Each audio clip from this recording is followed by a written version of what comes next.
And over to our next segment, WION Newsroom. Joining me right here in the studio is Adya Juneja, who will be giving us all the insights in the world of business. Nikita Singh giving us the buzz from the tech world. Vidur Katuria, who will get us all the updates from the world of sports. We begin by going over to Adya for the market updates. Take it over. Thank you, Shivan. After the October rally in global stocks, will earnings optimism outweigh worries about the $17 trillion run-up heavily concentrated on tech giants? We'll look at that and other cues in today's quick business news wrap. First, let's look at how Asian markets started in the month of November. A regional stock gorge rose, led by South Korea, which climbed to a new peak.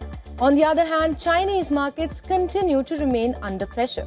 Shares in mainland China and Hong Kong fell despite a trade deal with the United States and while Japanese markets were shut on Monday. Wall Street futures pointed to a positive start to November. However, the $17 trillion rally from April lows face another earnings test this week. About 130 firms from the S&P index are set to report.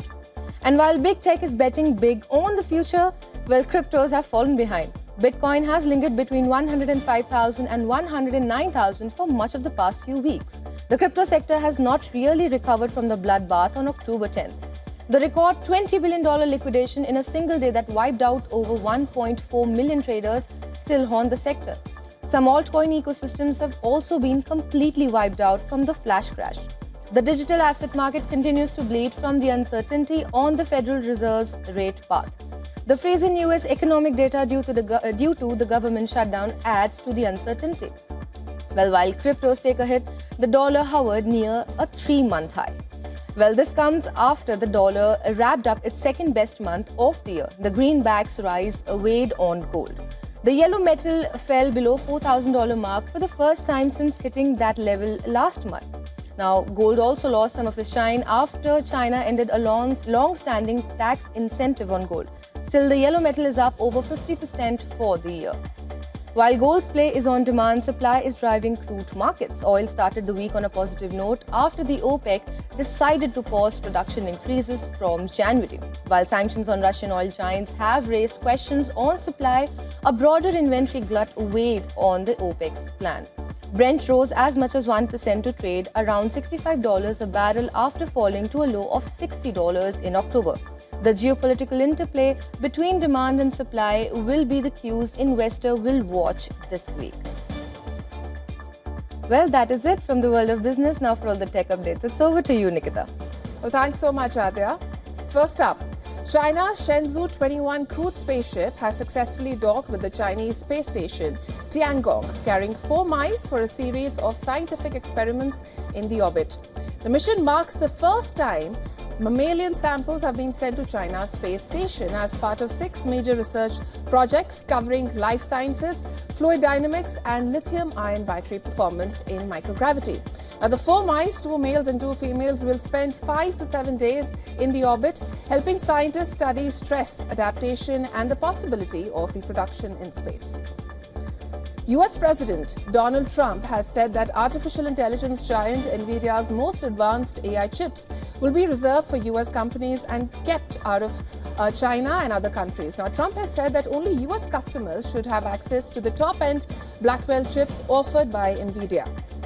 The remarks suggest President Donald Trump may impose tighter restrictions around cutting-edge American AI chips than US officials previously had indicated, with China and potentially the rest of the world barred from accessing the most sophisticated semiconductors. And lastly, Chinese online retailer Shein has removed chai-like sex dolls from sale after they were found on its website by France's consumer watchdog. Now, the Directorate General for Competition, Consumer Affairs and Fraud Control said that it has discovered the dolls along with other pornographic items and reported the matter to judicial authorities. In response, Shein has said that the items were immediately removed once identified and reiterated its zero-tolerance policy towards any content or products violating laws or company rules. Well, that's it from the world of tech. Now my colleague Vidur would be taking you through some sports updates. Over to you, Vidur. Well, thanks a lot, Nikita. The Indian Cricket Board, the BCCI, has announced a cash prize of 51 crore rupees, which is approximately $5.74 million for the world champions Indian women's cricket team. The women in blue have finally put the heartbreak of the 2005 and 2017 World Cup finals behind them as they beat South Africa to claim their maiden world title across both ODI and T20I formats. Now, staying with the World Cup win, India's Deepti Sharma has been named the player of the tournament for the 2025 Women's ODI World Cup.